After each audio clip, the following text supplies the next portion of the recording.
realized that all this suffering, pain, and misery is inflicted by me to myself since the day I was born, since the day everyone is born. They're connected to a deep sense of knowing and peace.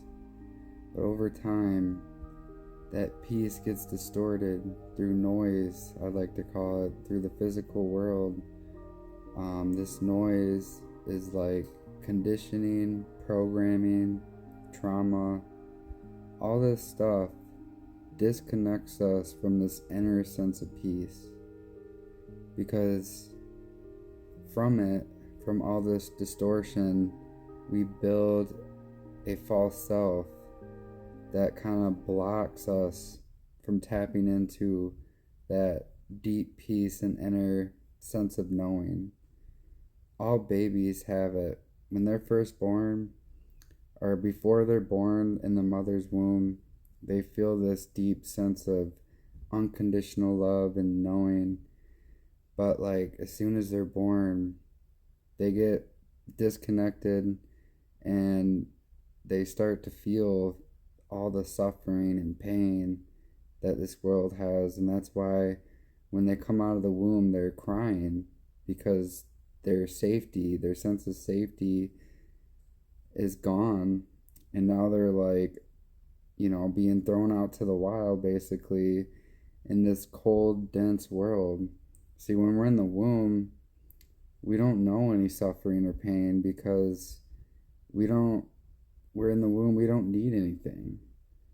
So when we come out, next thing you know, we're hungry, we're tired, or we're confused, we're not feeling good.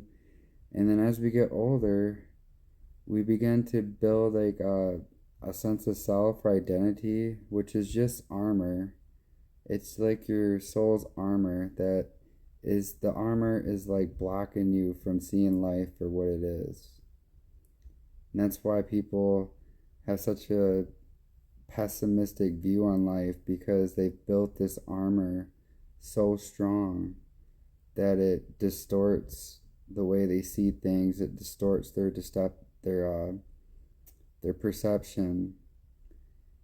And it's the ego. The ego is the root of all evil. I think the ego was also what tempted Eve in the garden to doubt God. See, there's a deep inner sense of knowing inside all of us, and that deep inner sense of knowing is also God. And some people, they develop that intuition, and that's by calming the mind and listening to that deep inner sense of knowing that's like coming from your heart. But the ego, blocks it with all its thinking and drama and stories, and it builds a belief and perception that is like the armor that clouds your whole perception. So the key to finding that, your true self again, is to basically just let go of all ego attachments and identity. You basically got to be born new again. And that's the process I'm going in right now.